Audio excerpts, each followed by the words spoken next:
It's another beautiful Sunday afternoon. This is Rubbin Minds. Welcome. My name is Ebuka Obiuchi, and thanks a lot for joining us as always. Now, I've been hosting this show, I think, for my first show was on the 6th of January 2013, and every Sunday before I come on this show, I put out a tweet saying, and Rubbin Minds is live, so that those on Twitter can join us and watch.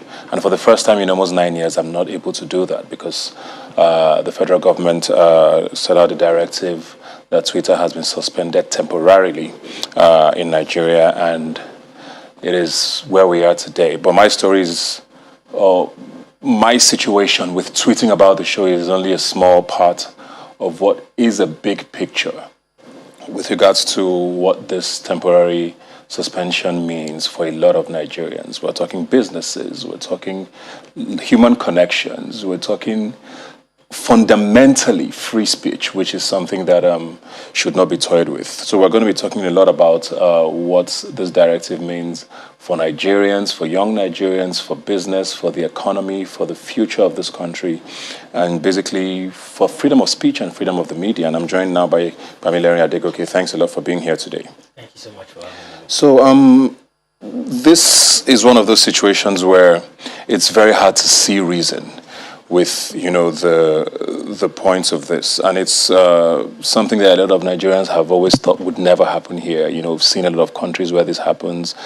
We even joined Uganda, I believe, a couple of months or so ago, in their fights for free speech when Twitter was being restricted. We see things like this in Ethiopia.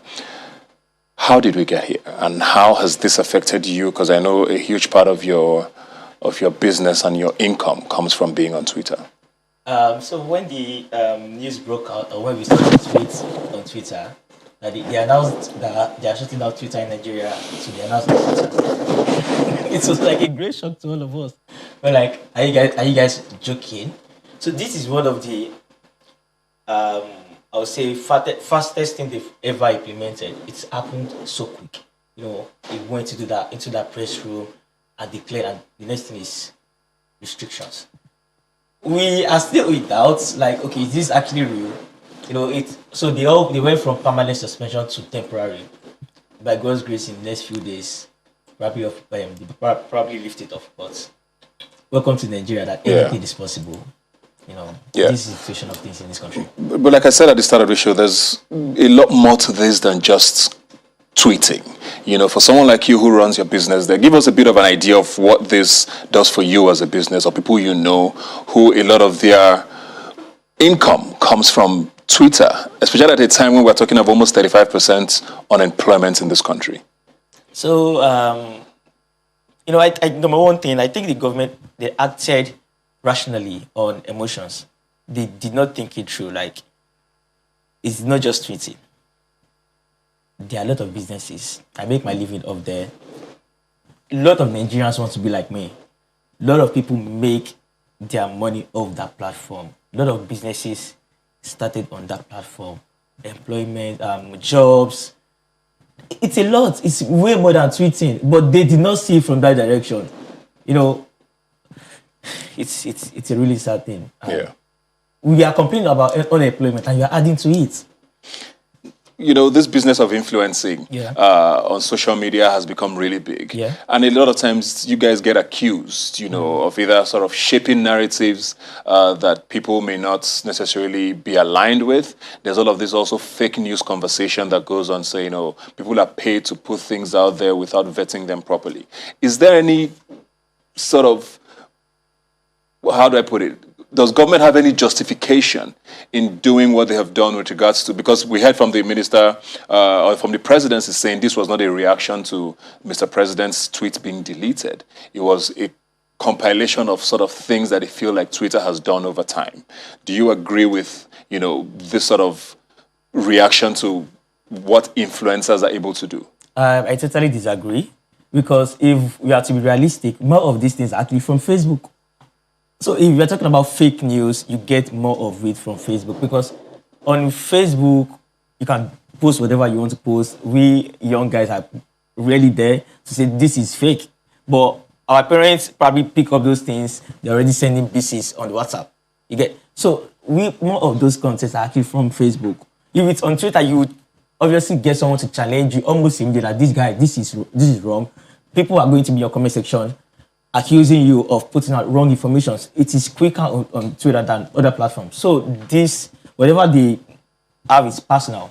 It's just ego and them trying to, show power. I know people are saying, we need to come back as quickly as we can and we shouldn't be thinking of alternatives. But if Twitter never comes back, what happens to someone like you? Are there options for people? Because like we've said, there's so many young people. We see these tweets every day, people selling things on Twitter. There's a lot of commerce that goes on there. I know how many things that contacts have made from there as well. Is there any option? Is there any sort of light you see out of this if this goes on for much longer than we hope for? If this goes long for much longer, then the government should be ready to provide jobs for us because we are all going to be jobless. Where do I start from? Go back to C or start marine engineering that I abandoned 6-7 years ago, or someone that makes food and sells immediately. Does the person start going to social to sell their food? So if they don't have an alternative for every one of us, then we have to come back almost immediately. So, let me come back to you now. What do you think of this constant talk of regulation? A huge part of the statement the presidency put out, or the Minister of Information put out, said something about over-the-top platforms will have to... Oh, okay, I think Tosin is not with us anymore. Let me continue. The regulation is a big conversation now. Is it something that you think needs to happen? Because social media is an open space. Governments around the world, not just Nigeria, have always wondered how do we sort of take control of this, especially with the constant talk about fake news and the need to regulate what is put out there. Is this something that you think needs to happen? And if it's going to happen, how does it even happen? So I think the only way out is to have a governing body that whenever this kind of fake news are out, they target fake news. We can see during NSAS, you can see the military or the army always coming out every time with bombarding every information like fake news.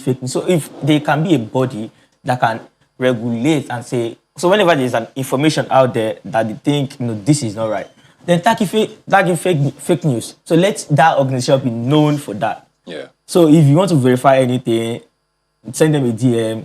If it's fake, but aside from that, there is no way. Yeah. Unless you want to shut out the internet.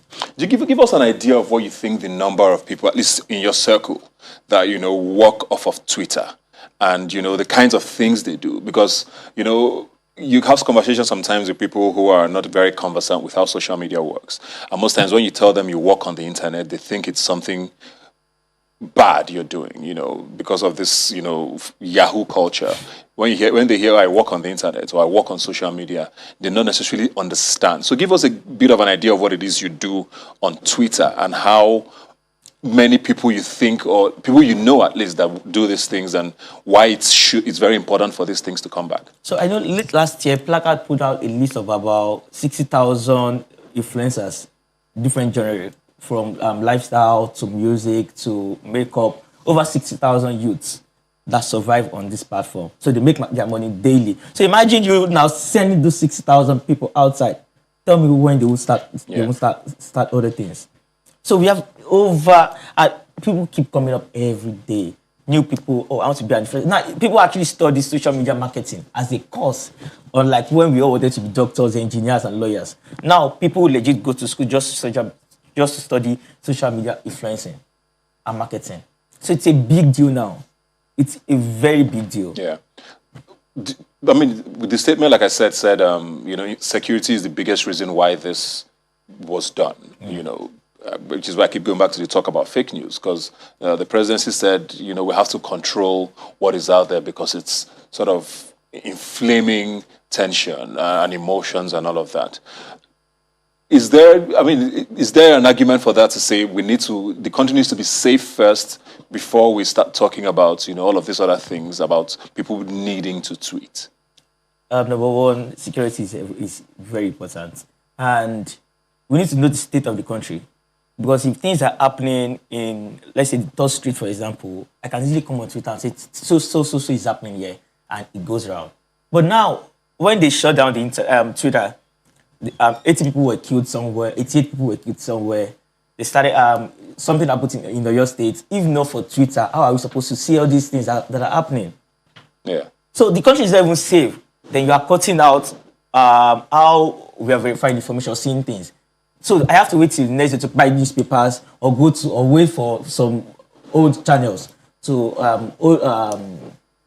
our telecommunication to broadcast by 6 p.m. or by 9 p.m. or by it doesn't. But with Twitter, I could easily see everything going around. Like what is happening in your state, people will say it almost immediately. So that's because it's not even safe. They are now trying to block how we are verifying information. It's so unfair.